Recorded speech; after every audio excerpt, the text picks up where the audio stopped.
નમસ્તે વિદ્યાર્થી મિત્રો, ઉમા વિદ્યા સંકુલની યુટ્યુબ ચેનલમાં તમારું બધાનું સ્વાગત છે। વિદ્યાર્થી મિત્રો, આજે આપણે ભણવાના છીએ સામાજિક વિજ્ઞાન ધોરણ 7। એમાંથી આજે આપણે ચોથો પાઠ ભણવાનો છે, મધ્યયુગીન સ્થાપત્યો, શહેરો, વેપારી અને કારીગરો વિશે। વિદ્યાર્થી મિત્રો, આપણે આ જ પાઠમાં જે છે આજ ખાસ વાત કરી કે આના અગાઉના જે આપણે ઇતિહાસના પાઠ જોઈ ગયા છીએ, પ્રથમ પાઠ આપણે જોઈ ગયા કે રાજપૂત યુગ, નવા શાસકો અને રાજ્યો વિશે। એમાં આપણે બધા રાજપૂત શાસકો વિશે અભ્યાસ કરેલો, ખાસ ઉત્તર ભારત અને દક્ષિણ ભારતમાં જે છે એ હર્ષવર્ધન અને પુલકેશી બીજાનું અવસાન થાય છે ત્યાર પછી ઉત્તર ભારત અને દક્ષિણ ભારતમાં જુદા જુદા રાજપૂત શાસકો અસ્તિત્વમાં આવે છે।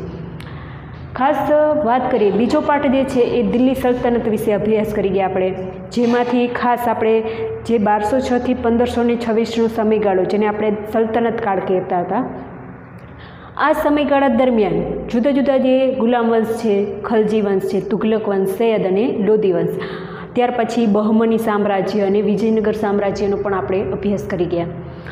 હવે વિદ્યાર્થી મિત્રો, ત્યાર પછી ત્રીજો પાઠ આપણે મુઘલ સામ્રાજ્ય વિશે પણ અભ્યાસ કરી ગયા છે। બાબર, હુમાયુ, અકબર, શેરશાહ સૂરી પણ આવેલા હતા, અકબર છે, ત્યાર પછી જહાંગીર, શાહજહાં અને ઔરંગઝેબ।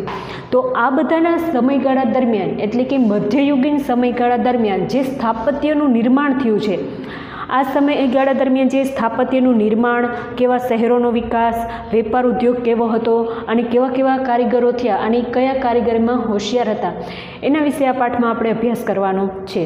હવે ખાસ આપણે વાત કરીએ તો મધ્યયુગીન એટલે કે વચ્ચેનો સમયગાળો, એવું આપણે વાત કરી શકીએ કે મધ્ય એટલે કે જે દિલ્હી સલ્તનતનો સમયગાળો, રાજપૂત યુગનો સમયગાળો અને ખાસ આપણે તે મુઘલ સમયગાળો જે છે તે મધ્યયુગીન સમયગાળો કહી શકીએ। તો આ સમયગાળા દરમિયાન કેવા સ્થાપત્યનું નિર્માણ થયું છે એની વાત કરીએ। ખાસ જે છે ભારત જે છે એ તો વિવિધતાઓથી ભરેલો દેશ છે અને ભારત જે દેશ જે છે એમાં જે જુદી જુદી કલાઓનો જે છે આપણે વારસો મળેલો છે, એટલે કે પ્રાચીન સમયથી જે છે ભારત એ જુદી જુદી કલાઓનું મુખ્ય કેન્દ્ર રહ્યું છે।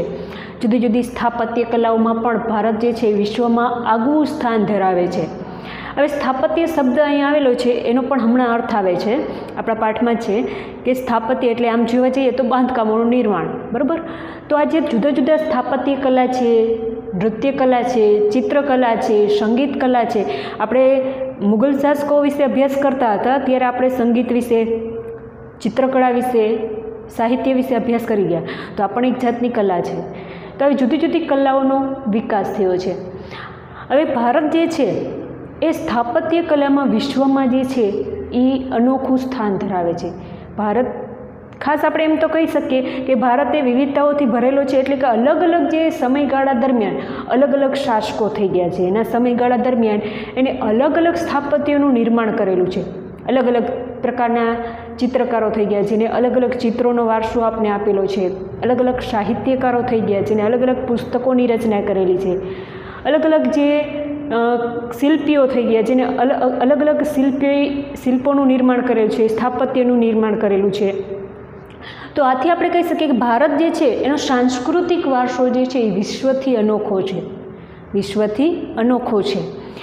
ખાસ આપણે વાત કરીએ તો પ્રાચીન સમયગાળા દરમિયાન મૌર્ય યુગનો જ્યારે સમયગાળો હતો, કોનો? તો કે મૌર્ય યુગનો। મૌર્ય યુગમાં સૌથી આપણે પહેલી વાત કરીએ તો ચંદ્રગુપ્ત મૌર્ય વિશે। આના વિશે તો ઐતિહાસિક સિરિયલ પણ બનેલી છે। તો ચંદ્રગુપ્ત મૌર્ય જે છે આ જે મૌર્ય સામ્રાજ્યના મહાન શાસક પણ કહી શકીએ। આ ઉપરાંત ચંદ્રગુપ્ત મૌર્ય છે, સમ્રાટ અશોક છે, એ પણ મૌર્ય વંશમાં થઈ ગયા છે। ખાસ જે છે સ્કંદગુપ્ત છે, રુદ્રદામા છે, આ બધા જે છે મૌર્ય શાસકો થઈ ગયા। તો આજે મૌર્ય સમયગાળા દરમિયાન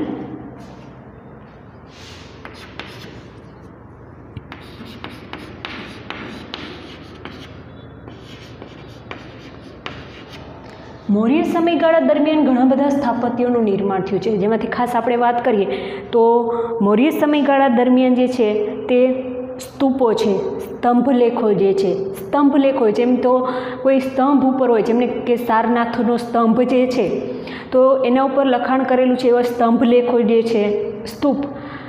ખાસ ગોળાકાર રચનાનો હોય. આપણે 200 રૂપિયાની જે નોટ જોઈએ છે વિદ્યાર્થી મિત્રો, એમાં જે છે એ સ્તૂપ આપેલો છે, જેમાં સાંચીનો સ્તૂપ છે. તો આ જે પ્રકારના જે સ્તૂપોની રચના પણ મૌર્ય યુગના સમયગાળા દરમિયાન થયેલી છે. ત્યાર પછી અનુમૌર્ય યુગની વાત કરીએ. અનુમૌર્ય યુગ જે છે એટલે કે પાછળનું, પૂરો એટલે આગળનું, અનુ એટલે પાછળનું.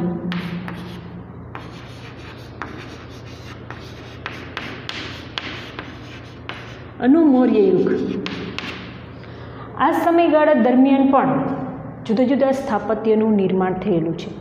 જેમાં પણ આપણે વાત કરીએ તો ખાસ તો ગાંધાર અને મથુરા શૈલીમાં સ્થાપત્યનું નિર્માણ થયેલું છે. આ પણ પ્રશ્ન પૂછાય કે અનુમૌર્ય યુગ દરમિયાન કઈ શૈલીમાં સ્થાપત્યનું નિર્માણ થયેલું છે? તો ગાંધાર અને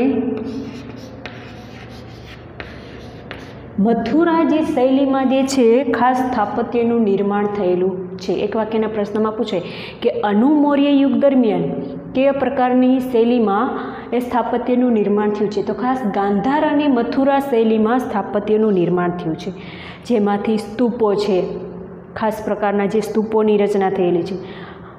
ગુપ્ત યુગના સમયગાળા દરમિયાન, હવે મૌર્ય યુગ પછી જે છે સમયગાળો આવે છે એને ગુપ્ત યુગ તરીકે ઓળખવામાં આવે છે. અને ગુપ્ત યુગની જે સ્થાપના જે છે આપણે વાત કરીએ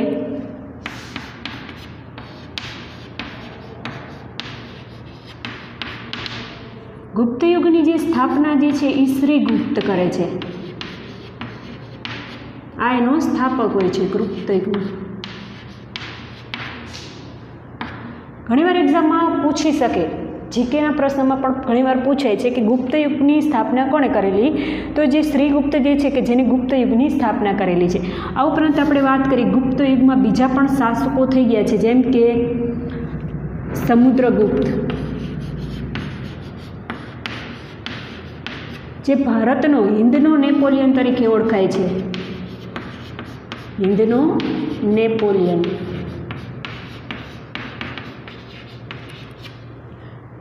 આ સમુદ્રગુપ્ત જે છે એ પણ ગુપ્ત વંશનો મહાન શાસક થઈ ગયો.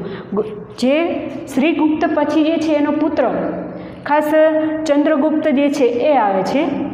હવે ચંદ્રગુપ્ત જે છે એ મૌર્ય સામ્રાજ્યમાં પણ આવે છે, પણ અહીંયા ગુપ્ત સામ્રાજ્યની પણ વાત કરેલી.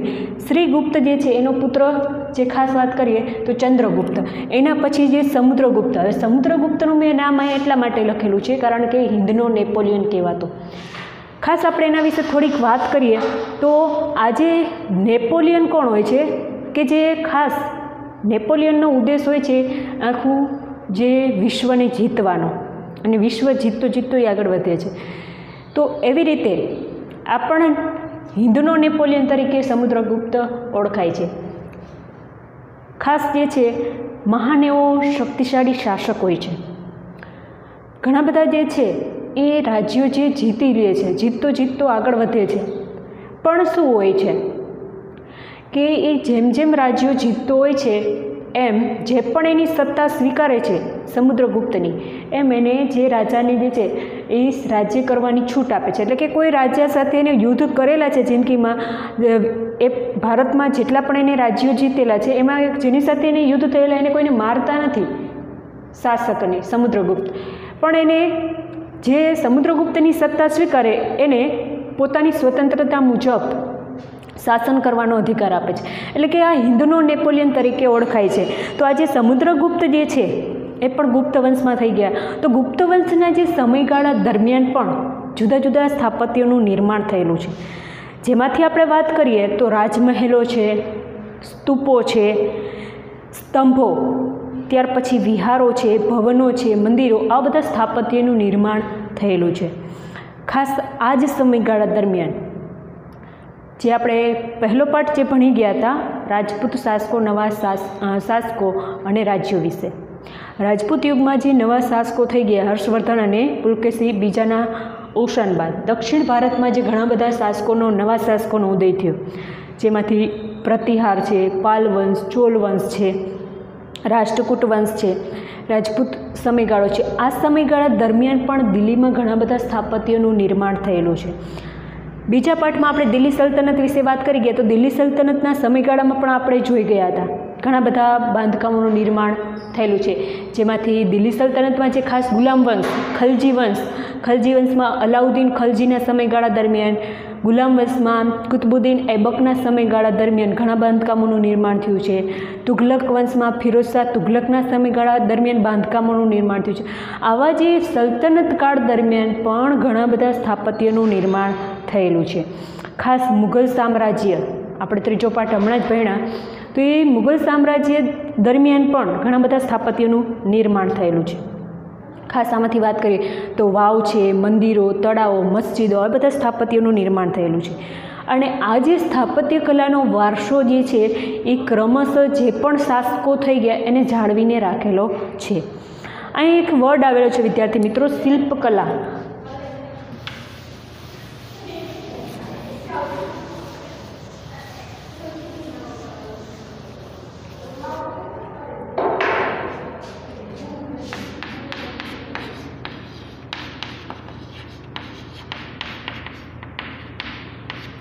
મોસ્ટ ઇમ્પોર્ટન્ટ પ્રશ્ન છે, એક્ઝામમાં ઘણીવાર પૂછાય છે કે શિલ્પકલા એટલે શું. 2 માર્કના પ્રશ્નમાં પણ કદાચ પૂછાય. તો શિલ્પીના મનમાં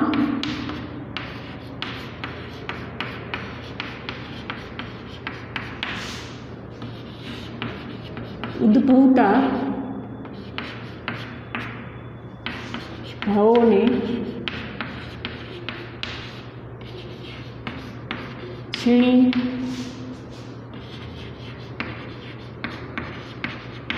હથોડી વડે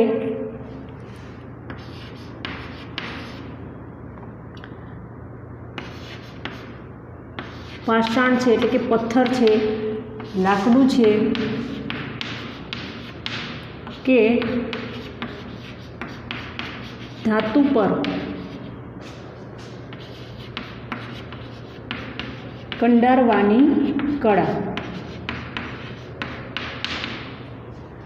મોસ્ટ ઇમ્પોર્ટન્ટ પ્રશ્ન છે, 2 માર્કના પ્રશ્નમાં પૂછાઈ શકે.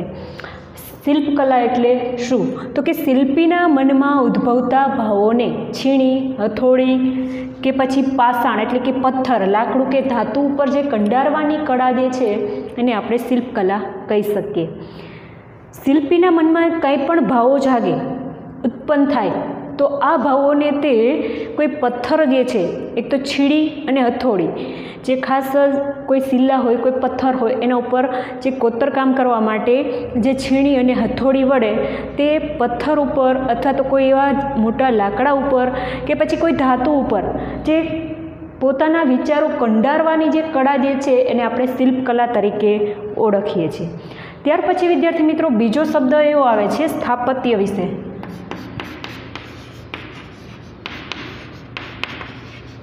હવે આમ જોવા જઈએ તો સ્થાપત્ય જે છે એને શિલ્પશાસ્ત્ર સાથે સરખાવવામાં આવ્યું છે. અને સ્થાપત્યનો ટૂંકમાં આપણે અર્થ થઈ જાય કહીએ તો બાંધકામ.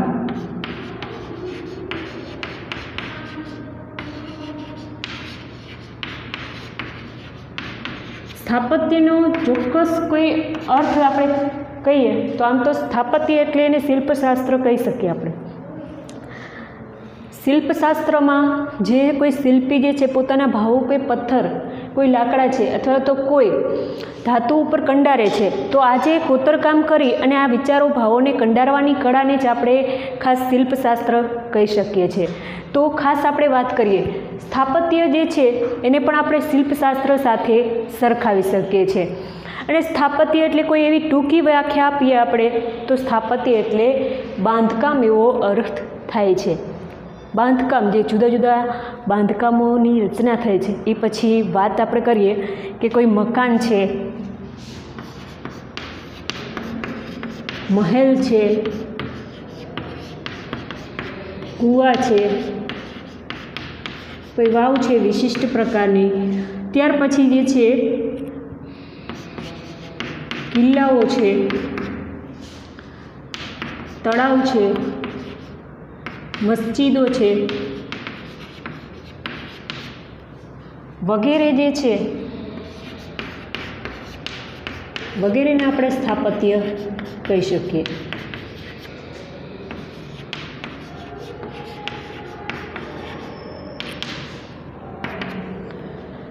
ખાસ આનો કોઈ ચોક્કસ જે છે વ્યાખ્યા આવી કંઈક બની શકીએ કે બાંધકામ એવો અર્થ આપણે ખાલી કરી શકીએ. શિલ્પશાસ્ત્ર સાથે પણ આપણે સ્થાપત્યને સરખાવી શકીએ. હવે સ્થાપત્યમાં શું શું હોઈ શકે?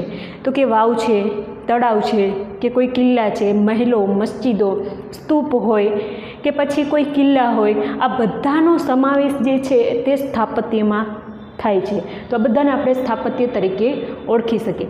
મુખ્યત્વે આ સ્થાપત્યનું જે નિર્માણ કરે છે એને સ્થપતિ કહેવાય.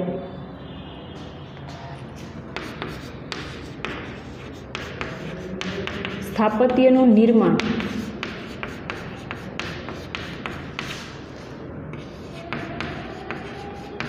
કરનારને શું કહે છે? એક્ઝામમાં તો ખાલી જગ્યામાં પૂછે તો સ્થપતિ કહે.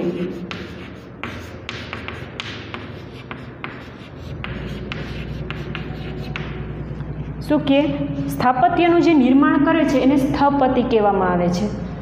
એ પછી એને વાવનું નિર્માણ કરેલું હોય, કિલ્લાનું, મહેલ, મસ્જિદ કે જેનું પણ નિર્માણ કરેલું, આ બધાને સ્થાપત્ય તરીકે ઓળખવામાં આવે છે. આ જે સ્થાપત્યનું જે નિર્માણ કરે છે એને સ્થપતિ તરીકે ઓળખી શકીએ. હવે ભારતના સ્થાપત્ય વિશે આપણે ટૂંકમાં માહિતી આપેલી છે.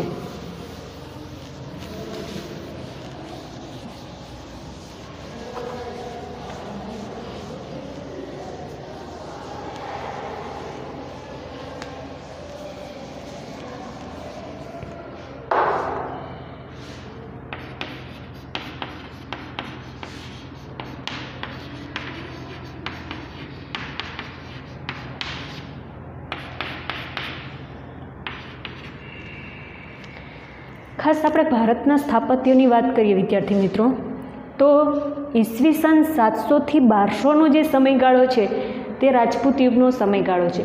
અને આ સમયગાળા દરમિયાન રાજપૂત જે યુગના સમયગાળા દરમિયાન જુદા જુદા સ્થાપત્યોનું નિર્માણ થયેલું છે. ખાસ આપણે જે પણ મંદિરોની રચના થઈ તે નાગર શૈલીમાં હતા. ખાસ આપણે વાત કરીએ નાગર શૈલીમાં મંદિરોની રચના.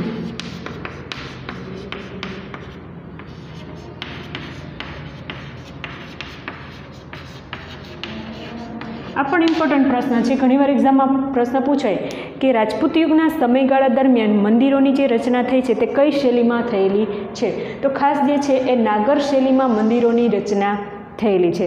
રાજપૂત યુગનો સમયગાળો જે છે એના સમયગાળા દરમિયાન જે પણ મંદિરોની રચના થઈ તે નાગર શૈલીમાં. હવે નાગર શૈલી છે એ એક શિલ્પની રચના છે. એ પ્રકારની શિલ્પની જે રચના છે જે મુજબ મંદિરોનું બાંધકામ થતું હોય. જેમાંથી આપણે વાત કરીએ તો કે ખજુરાહોનું મંદિર છે, પુરી જે છે જે ઓરિસ્સામાં આવેલું છે તેનું લિંગરાજનું મંદિર જે છે, ત્યાર પછી સૌરાષ્ટ્રના જે છે ગોપના મંદિરો છે, આ બધાનો જે સમાવેશ જે છે તે રાજપૂત યુગની જે નાગર શૈલીના મંદિરો તરીકે થાય છે. હવે ખાસ આપણે દિલ્હી સલ્તનત વિશે બીજો પાઠ ભણી ગયા. આ જે દિલ્હી સલ્તનતના સમયગાળા દરમિયાન જે જુદા જુદા શાસકો થઈ ગયા. હવે આપણે દિલ્હી સલ્તનતની વાત કરીએ ને વિદ્યાર્થી મિત્રો, ત્યારે આપણે દિલ્હી સલ્તનતના જે જુદા જુદા શાસકો વિશે ખાસ અને એના વંશજો વિશે યાદ આવવું જોઈએ. ખાસ જે છે પહેલું તો દિલ્હી સલ્તનતમાં ગુલામ વંશ થઈ ગયા, ખલજી વંશ છે, તુઘલક, સૈયદ અને લોદી વંશ. આ 5 વંશજો તરત આપણા મગજમાં આવવા જોઈએ. અને આ 5 વંશો જે થઈ ગયા મોટે ભાગે જે છે એ મુસ્લિમ હતા. કેવા હતા? તો કે મુસ્લિમ શાસકો હતા.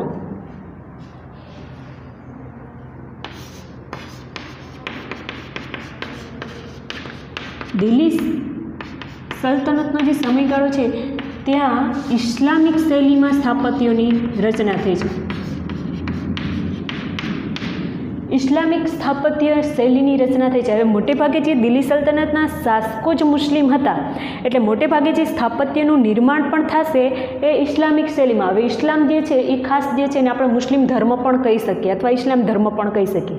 એટલે કે ઇસ્લામિક શૈલીમાં જે છે સ્થાપત્યનું નિર્માણ થાય છે ખાસ દિલ્હી સલ્તનતના સમયગાળા દરમિયાન. જેમાંથી આપણે વાત કરીએ હવે મુસ્લિમ ધર્મને લગતા સ્થાપત્યોનું નિર્માણ થાય એટલે તરત આપણે એક મગજમાં આવે તો કે મસ્જિદ હોઈ શકે, મકબરા જે છે અને રોજા છે, આ બધા જે છે એ મુસ્લિમ સ્થાપત્યોની રચના કહી શકીએ. ત્યાર પછી જે છે આપણે મુઘલ સામ્રાજ્ય વિશે પણ અભ્યાસ કરેલા છે. તે સમયગાળા દરમિયાન પણ જુદા જુદા સ્થાપત્યોનું નિર્માણ થયેલું છે જે આપણે હમણાં આગળ આવશે આ ટોપિકમાં. ખાસ જે છે તુઘલક વંશના જે સમયગાળા દરમિયાન, ફિરોઝ શાહ તુઘલકના સમયગાળા દરમિયાન જે જુદા જુદા જે બગીચાઓ જે છે એની રચના થયેલી છે। ખાસ આપણે વાત કરીએ તો જે ગુલામ વંશના જે સ્થાપક છે કુતુબુદ્દીન ऐबक, તો ખાસ એમને કુતુબ મિનારની રચના કરેલી છે। દિલ્હી સલ્તનતના સમયગાળા દરમિયાન શું બાંધકામોનું નિર્માણ થયું? આવો પ્રશ્ન થાય તો કુતુબ મિનાર। ત્યાર પછી આપણે 2.5 दिन का ઝોપડા છે,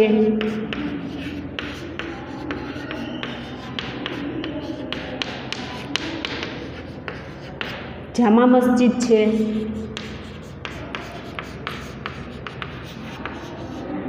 ત્યાર પછી અલાઈ દરવાજા,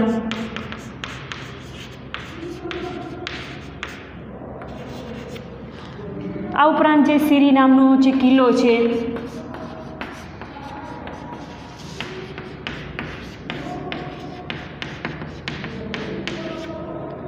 આવા બધા જે સ્થાપત્યોનું જે સલ્તનત સમયગાળા દરમિયાન નિર્માણ થયેલું છે। ખાસ આપણે જોઈ ગયા કે કુતુબુદ્દીન ऐबक જે છે જેને ગુલામ વંશની સ્થાપના કરેલી હતી, તો આ સમયગાળા દરમિયાન જે કુતુબુદ્દીન ऐबके કુતુબ મિનારનું બાંધકામની શરૂઆત કરાવી હતી, પણ તેમના મૃત્યુ પછી એમનો જે જમાઈ ઇલ્તુત્મિશ એનું બાંધકામ પૂર્ણ કરે છે। તો આ જે કુતુબ મિનાર છે, 2.5 दिन का ઝોપડા, એ પણ કુતુબુદ્દીન ऐबકે બંધાવેલી એક મસ્જિદ છે। ત્યાર પછી જામા મસ્જિદ છે। હવે ખાસ આપણે વાત કરીએ દિલ્હી સલ્તનતમાં જે ગુલામ વંશ પછી તરત જ ખલજી વંશની સ્થાપના થઈ। એમાંથી અલાઉદ્દીન ખલજીનો જ્યારે સમયગાળો હતો ત્યારે એને પોતાના નામ ઉપરથી અલાઈ દરવાજા, સીરી નામનો કિલ્લો છે, સીરી નામનું નગર છે, ઘણા બધા સ્થાપત્યોની રચના કરી છે। ત્યાર પછી જામા મસ્જિદ છે। ત્યાર પછી ફિરોઝ શાહ તુગલકનો જ્યારે સમયગાળો હતો તુગલક વંશમાં, ત્યારે એને પણ ઘણા બધા જે સ્થાપત્યો, મંદિરો, નગરોની રચના કરેલી છે। ખાસ આ જ સમયગાળા દરમિયાન ગુજરાત, બંગાળમાં અને માળવામાં પણ જુદા જુદા જે સ્થાપત્યોનું નિર્માણ થયેલું છે, જેમાંથી ખાસ આપણે વાત કરીએ તો ભદ્રનો કિલ્લો છે, જામા મસ્જિદ, બંગાળની જે સોના મસ્જિદ, આનો સમાવેશ થાય છે। જેમ આ બધા જે ઇસ્લામિક શૈલીના સ્થાપત્યો હતા, એમ જે ખાસ આપણે વાત કરીએ તો હિન્દુ સ્થાપત્યોની જે રચના પણ થયેલી છે, હિન્દુ સ્થાપત્ય શૈલીના બાંધકામોની પણ રચના થયેલી છે। જેમાંથી રાણા કુંભા જે છે કે જેમને કુંભલગઢનો દુર્ગ અને ચિત્તોડ જે છે, હવે ચિત્તોડ સાથે સીધો સંબંધ છે મહારાણા પ્રતાપનો। મુઘલ સામ્રાજ્યનો જે આપણે 3જો પાઠ ભણતા હતા ત્યારે આપણે હલ્દીઘાટીના યુદ્ધ વિશે વાત કરી ગયા। ખાસ મહારાણા પ્રતાપ અને જે અકબર વચ્ચે જે થાય છે, ચિત્તોડના જે શાસક જે હોય છે તે મહારાણા પ્રતાપ, અને મહારાણા પ્રતાપ જે છે એની વચ્ચેની અકબર વચ્ચે યુદ્ધ થાય છે હલ્દીઘાટીનું, તો આના વિશે આપણે ખ્યાલ છે, બરાબર। તો એ ચિત્તોડનો જે કિલ્લો જે છે, જેને ખાસ આપણે વિજય સ્તંભ અથવા કીર્તિ સ્તંભ તરીકે ઓળખીએ છીએ, તો એની રચના છે। આ બધા સ્થાપત્યો જે છે જે હિન્દુ શૈલીમાં રચાયા। હવે જે ટોપિક આવે છે વિદ્યાર્થી મિત્રો, એ બહુ ઇમ્પોર્ટન્ટ છે।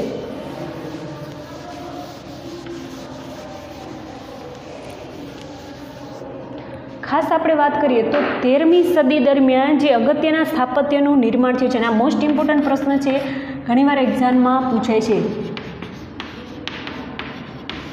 13મી સદીમાં જે પણ સ્થાપત્યનું નિર્માણ થયું છે, જેમાંથી આપણે વાત કરીએ તો ખાસ જે છે કોણાર્કનું સૂર્ય મંદિર,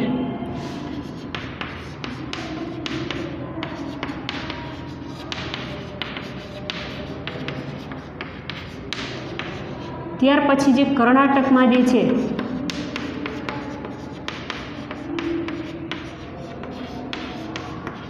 હોસલેશ્વરનું મંદિર, આ જે સ્થાપત્યોની રચના થયેલી છે। કોણાર્કનું સૂર્ય મંદિર અને હોસલેશ્વરનું જે મંદિર જે છે કે એના વિશે એક્ઝામમાં પ્રશ્ન પૂછાય છે। 13મી સદી દરમિયાન જે સ્થપાયેલા સ્થાપત્યો વિશે ટૂંકમાં ચર્ચા કરો, ટૂંકમાં પ્રશ્ન પૂછાઈ શકે, ટૂંકમાં ઉત્તરનો, અને ઇમ્પોર્ટન્ટ પ્રશ્ન છે, એક્ઝામમાં પૂછાઈ શકે છે। તો ખાસ આપણે વાત કરીએ કોણાર્કના સૂર્ય મંદિરની। હવે કોણાર્કના સૂર્ય મંદિર વિશે પણ ઘણું બધું પૂછાતું હોય છે કે શા માટે એને કાળા પેગોડા તરીકે ઓળખવામાં આવે છે, કોણાર્કનું સૂર્ય મંદિર કઈ જગ્યાએ આવેલું છે, આવો પ્રશ્ન પૂછાય છે। ખાસ આપણે ઓરિસ્સા રાજ્ય છે, ઓરિસ્સા રાજ્ય જે છે જેમાંથી આપણે વાત કરીએ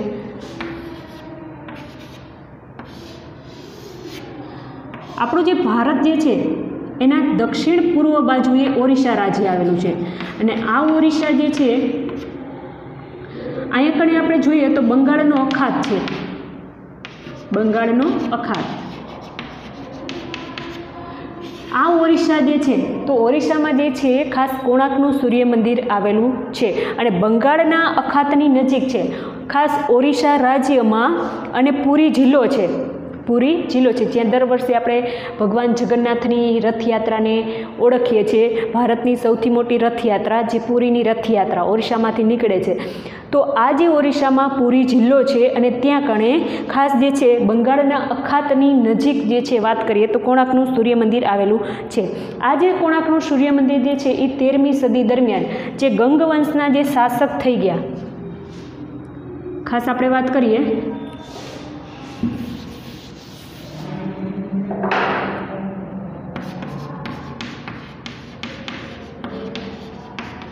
ગંગ વંશના જે શાસક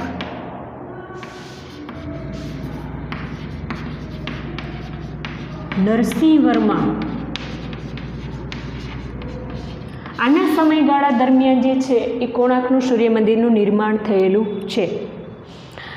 13મી સદી દરમિયાનના સ્થાપત્યો વિશે ઇમ્પોર્ટન્ટ છે વિદ્યાર્થી મિત્રો. આ પ્રશ્ન ઘણીવાર એક્ઝામમાં પૂછાતો હોય છે એટલે આપણે કરવાનો રહેશે.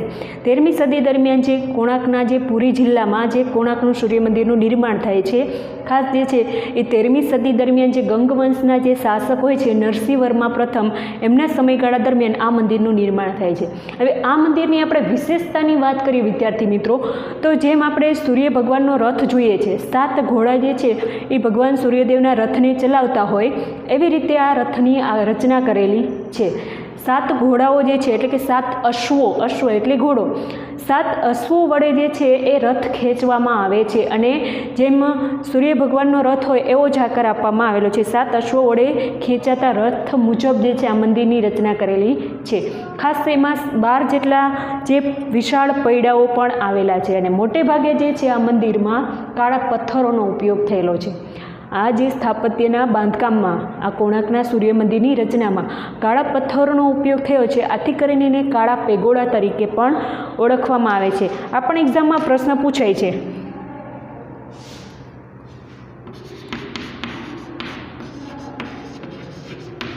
કાળા પથ્થરોનો જે ઉપયોગ થયેલો હોવાથી તેને કાળા પેગોડા તરીકે ઓળખવામાં આવે છે. ત્યાર પછી આપણે વાત કરીએ વિદ્યાર્થી મિત્રો કે ઉત્તર ભારતમાં પણ જે ખાસ આપણે વાત કરીએ તો મંદિરોની લાક્ષણિકતાની વાત કરીએ તો ગોળ શિખરો હતા.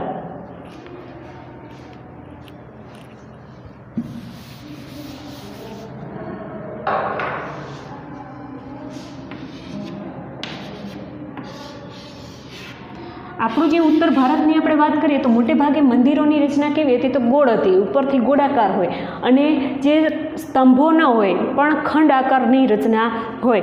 તો ખાસ આવી સ્તંભ વિનાના જે ખંડો અને ઉપર ગોળાકાર રચના જેવી જે છે એ સ્થાપત્યોની રચના થયેલી છે. ખાસ જે છે દક્ષિણ ભારતની આપણે વાત કરીએ તો દક્ષિણ ભારતમાં જે મંદિરોની રચના થઈ તે અણીદાર, જે આપણે શંકુ તો જોયો હશે તો શંકુ આકારના અણીદાર જે સ્થાપત્યોની રચના થઈ છે. એના શિખરો હોય તે અણીદાર હોય, ઉપરથી બહુ ઊંચા જે અણીદાર શિખરો હોય એવા મંદિરોની રચના થઈ છે. અને દક્ષિણ ભારતના જે મંદિરોની વાત કરીએ, હવે જો ખાસ એક્ઝામમાં પ્રશ્ન પૂછાય કે મધ્યયુગીન દરમિયાન દક્ષિણ ભારતમાં કેવા પ્રકારના મંદિરની રચના થઈ છે તો ખાસ અણીદાર જે છે તેવા શિખરોવાળા મંદિરોની રચના થઈ દક્ષિણ ભારતમાં. આ ઉત્તર ભારત છે, આ દક્ષિણ ભારત. તો દક્ષિણ ભારતમાં અણીવાળા જે શિખરોની જેવા અણીવાળા જે શિખર આકારના મંદિરોની રચના થયેલી છે, જેમાંથી ગોપુરમ જે છે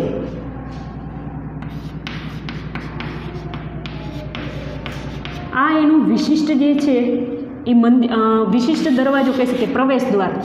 આને શું કહેવાય? પ્રવેશ દ્વાર.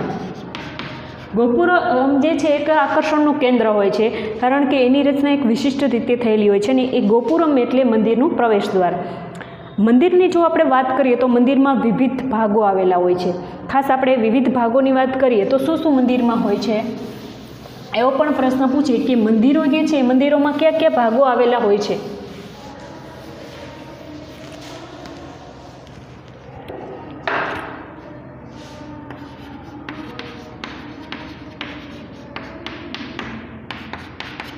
તો સૌથી પહેલાં તો ગર્ભગૃહ હોય છે, અંતરાલ હોય છે, મંડપ હોય છે, ત્યાર પછી જે છે ખાસ આપણે વાત કરીએ તો શૃંગાર ચોકી,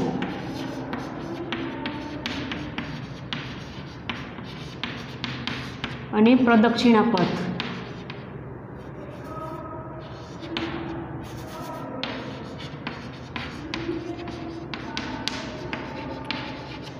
આ બધા જે છે એ મંદિરના ભાગો છે. મંદિરમાં આ બધા ભાગો આવેલા હોય છે. સૌથી પહેલાં વાત કરીએ તો ગર્ભગૃહ, જ્યાં ભગવાનની મૂર્તિની સ્થાપના કરેલી હોય છે તેને ગર્ભગૃહ કહેવામાં આવે છે.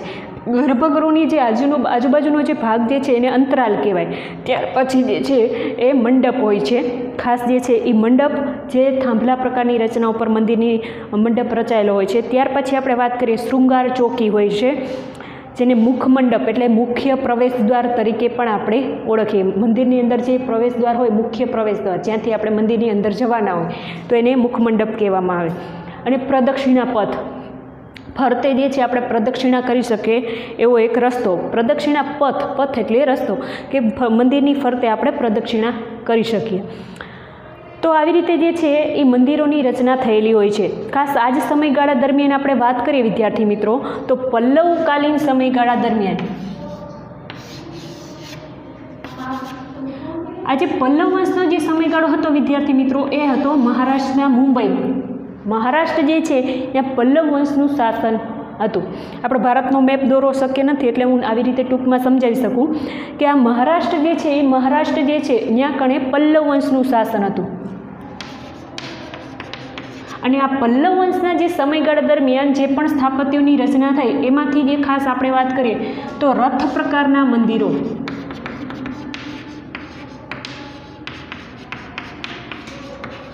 રથ પ્રકારના મંદિરોની રચના થઈ છે.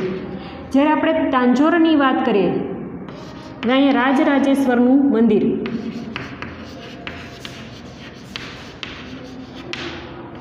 રાજરાજેશ્વરનું જે તાંજોરનું મંદિર,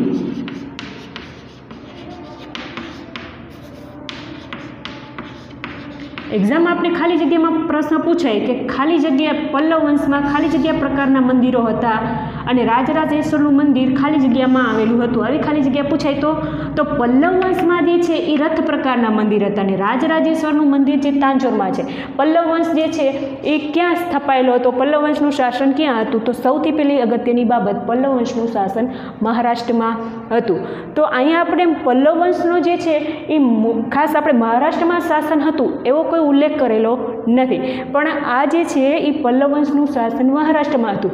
એટલે કે મુંબઈમાં જે છે એ રથ પ્રકારના મંદિરો આવેલા છે. આપણે તો અહીં એટલું જ કીધું છે પલ્લવ વંશમાં રથ પ્રકારના મંદિરોની રચના થઈ, પણ પલ્લવ વંશનું શાસન જે હતું એ મહારાષ્ટ્રના મુંબઈમાં. હવે ખાસ વાત કરીએ વિદ્યાર્થી મિત્રો કે મુઘલ શાસકો વિશે આપણે ત્રીજા પાઠમાં ભણી ગયા છીએ. તો આ સમયગાળા દરમિયાન પણ એવા બે નમૂન જે સ્થાપત્યોની રચના થયેલી છે, જેમાંથી આપણે વાત કરીએ તો હુમાયુનો મકબરો, જે એક ખાસ આપણે વાત કરીએ મકબરા વિશે તો જે માણસ મૃત્યુ પામે, મુઘલ શાસકો જ્યારે મૃત્યુ પામતા ત્યારે એની જે કબર ઉપર એક વિશિષ્ટ પ્રકારની સ્થાપત્યની રચના કરવામાં આવતી, તો એને આપણે મકબરો કહેતા. તો આ જે હુમાયુનો મકબરો જે છે જે સ્થાપત્ય કલામાં એક અજોડ નમૂનો તરીકે ઓળખાય છે. ખાસ આપણે મુઘલ શાસકો વિશે અભ્યાસ કરી ગયા છીએ. બાબર, હુમાયુ છે. હવે હુમાયુ પછી શેરશાહ સૂરી, આનો સમયગાળા વિશે પણ આપણે અભ્યાસ કરી ગયા. ત્યાર પછી અકબર છે, જહાંગીર, શાહજહાં અને ઔરંગઝેબ. તો મુઘલ વંશના સમયગાળા દરમિયાન પણ જુદા જુદા જે સ્થાપત્યનું નિર્માણ થયેલું છે, જેમાંથી આપણે અકબરની વાત કરીએ તો અકબરના સમયગાળા દરમિયાન તેને આગ્રાનો કિલ્લો જીતેલો છે. ત્યાં કણે એક કિલ્લાનું નિર્માણ કરેલું છે. ગુજરાત વિજયની યાદમાં તેને ફતેપુર સિકરી, આવા બધા જે સ્થાપત્યો વિશે ઘણીવાર એક્ઝામમાં પ્રશ્ન પૂછાતો હોય. આગ્રાનો કિલ્લો છે, ત્યાર પછી ફતેપુર સિકરી, આ જે છે એને અકબરે રચના કરેલી છે અને એને ગુજરાત જ્યારે જીતે છે ત્યારે આ ફતેપુર સિકરીની રચના કરે છે. તો આ બધા સ્થાપત્યોની રચના કરેલી. ખાસ આપણે બાબર વિશે ભણતા હતા ત્રીજા પાઠમાં, ત્યારે બાબરની વિશે પહેલી જ બાબત એ હતી કે એને બગીચાઓની રચના કરેલી છે. બગીચાઓ જે છે મુઘલ શાસકો વિશે આપણે સૌથી ઇમ્પોર્ટન્ટ બાબત જોઈએ તો મોટે ભાગે એમણે બગીચાઓની રચના કરેલી છે. તો આ બગીચા પ્રકારની રચના જેમાંથી આપણે વાત કરીએ જમ્મુ કાશ્મીરમાં જે છે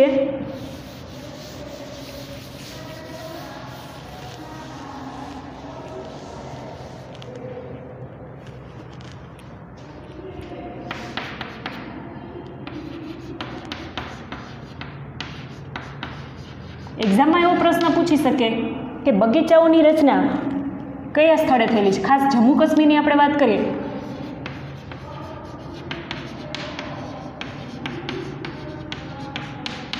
જમ્મુ કાશ્મીરમાં નિશાત બાગ આવેલો છે. ત્યાર પછી આપણે લાહોરની વાત કરીએ તો ત્યાં આરામ બાગ આવેલો છે.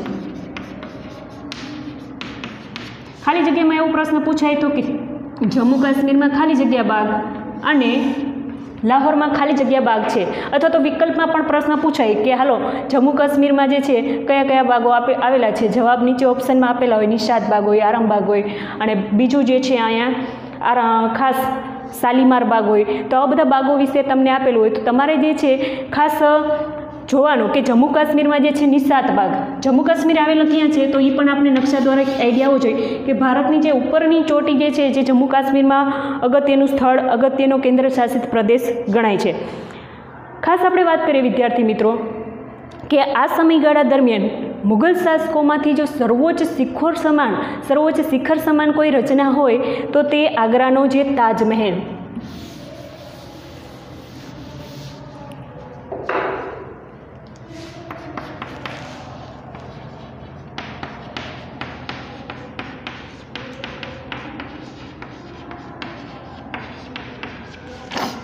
કોણે રચેલો છે એવો પ્રશ્ન પૂછાય તો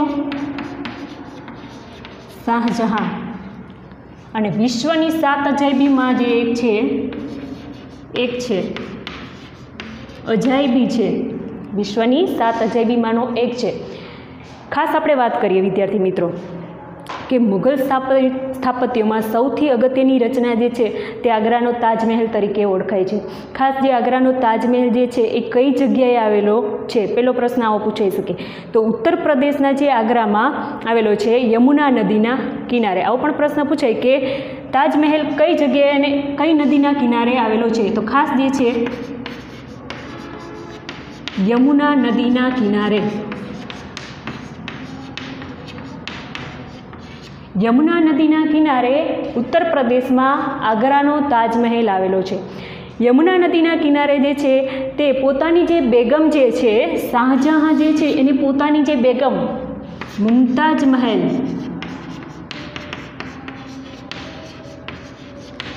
એની યાદમાં જે છે એક બંધાવેલો મકબરો છે. શું છે? મકબરો. એટલે કે મકબરો એટલે તો હવે અમે હમણાં જ સમજાયું કે મકબરો એટલે કે કોઈ વ્યક્તિ મૃત્યુ પામે તો એના સમાધિ સ્થળ ઉપર જે બંધાવવામાં આવે એને મકબરો કહેવામાં આવે છે. તો આવો જે મકબરો જે છે એની રચના જે છે એ કરેલી છે. ને આ જે તાજમહેલ એક પ્રકારનો મકબરો છે, કારણ કે એ મકબરો જે છે એટલે કે તાજમહેલની અંદર એમની જે બેગમ મુમતાજ બેગમ જે છે એની સમાધિ રાખવામાં આવેલી છે અને એના ઉપર આ સ્થાપત્યનું નિર્માણ કરાવેલું છે. તો આ જે તાજમહેલની આપણે વાત કરીએ તો ખાસ જે છે આગ્રાનો તાજમહેલ શાહજહાંએ બંધાવેલો છે. ખાસ જે વિશ્વની 7 અજાયબીમાંનો એક છે, યમુના નદીના કિનારે છે અને મુમતાજ મહેલ જે છે એમની યાદમાં તાજમહેલ બંધાવેલો છે. આટલા અગત્યના પ્રશ્નો જે છે એ પૂછાઈ શકે છે.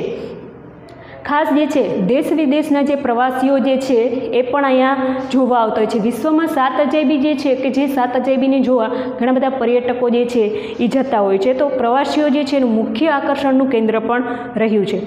આ ઉપરાંત શાહજહાં જે છે આપણે મુઘલ શાસકો વિશે જ્યારે ભણતા હતા ત્યારે શાહજહાં જે છે એના વિશે આપણે ભણી ગયા કે શાહજહાંનો સમયગાળો સુવર્ણયુગ તરીકે ઓળખાય છે, સ્થાપત્યનો સુવર્ણયુગ. કારણ કે તે સમયગાળા દરમિયાન ઘણા બધા સ્થાપત્યોનું નિર્માણ થયેલું છે. જેમાંથી આપણે વાત કરીએ તો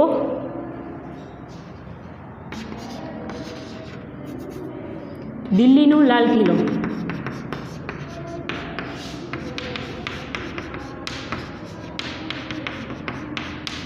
આજે દિલ્હીનો લાલ કિલ્લો કોણે બંધાવેલો હતો? પહેલો પ્રશ્ન આવો પૂછાય તો દિલ્હીનો લાલ કિલ્લો જે છે એ શાહજહાંએ બંધાવેલો હતો. એવી રીતે પણ પ્રશ્ન પૂછે કે લાલ કિલ્લો ક્યાં આવેલો છે? તો લાલ કિલ્લો દિલ્હીમાં આવેલો છે. તો આ દિલ્હીનો જે લાલ કિલ્લો જે છે એ શાહજહાંએ બંધાવેલો. એવો પ્રશ્ન પૂછાઈ ગયો તો કે લાલ કિલ્લો જે છે એને લાલ કિલ્લો જ નામ કેમ પડેલું? તો ખાસ ઇમ્પોર્ટન્ટ બાબત છે કે લાલ કિલ્લો જ્યારે બંધાણો ત્યારે એમાં પુષ્કળ પ્રમાણમાં લાલ પથ્થરોનો ઉપયોગ થયેલો હતો. કયા પથ્થરો? લાલ પથ્થરો. લાલ પથ્થરોનો ઉપયોગ થયેલો હોવાથી એને લાલ કિલ્લો એવું નામ પડેલું છે. ખાસ એમાંથી વિવિધ ભાગો પણ મંદિરની આજે લાલ કિલ્લાની અંદર જુદા જુદા ભાગો પણ આવેલા છે, જેમાંથી ખાસ વાત કરીએ દીવાને આમ છે, દીવાને ખાસ છે, રંગમહેલ છે, આ બધા અલગ અલગ એના અંદર ભાગો આવેલા છે. ખાસ એની બનાવટમાં જે છે સોનું, ચાંદી અને કિંમતી પથ્થરોનો પણ ઉપયોગ થયેલો છે.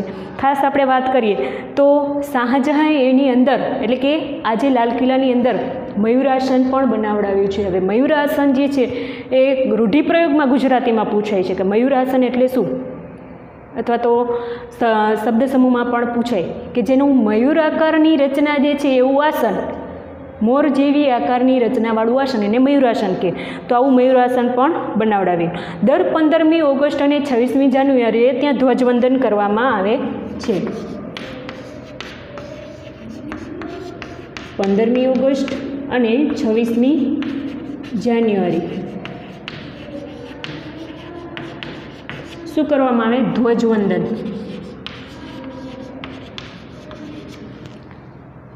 પંદરમી ઓગસ્ટ અને 26મી જાન્યુઆરી આપણા દેશના જે વડાપ્રધાન જે છે એના દ્વારા ખાસ ત્યાં ધ્વજવંદન કરવામાં આવે છે. આ જ સમયગાળા દરમિયાન શીખોનું મહાન એવું સ્થાપત્યનું પણ નિર્માણ થયું છે, જેને આપણે સુવર્ણ મંદિર તરીકે ઓળખીએ છીએ અને જે અમૃતસરમાં આવેલું છે. તો વિદ્યાર્થી મિત્રો આપણે અહીં સુધી રાખીએ છીએ. હવે પછી આપણે નેક્સ્ટ વિડીયોમાં ચર્ચા કરશું. ધન્યવાદ.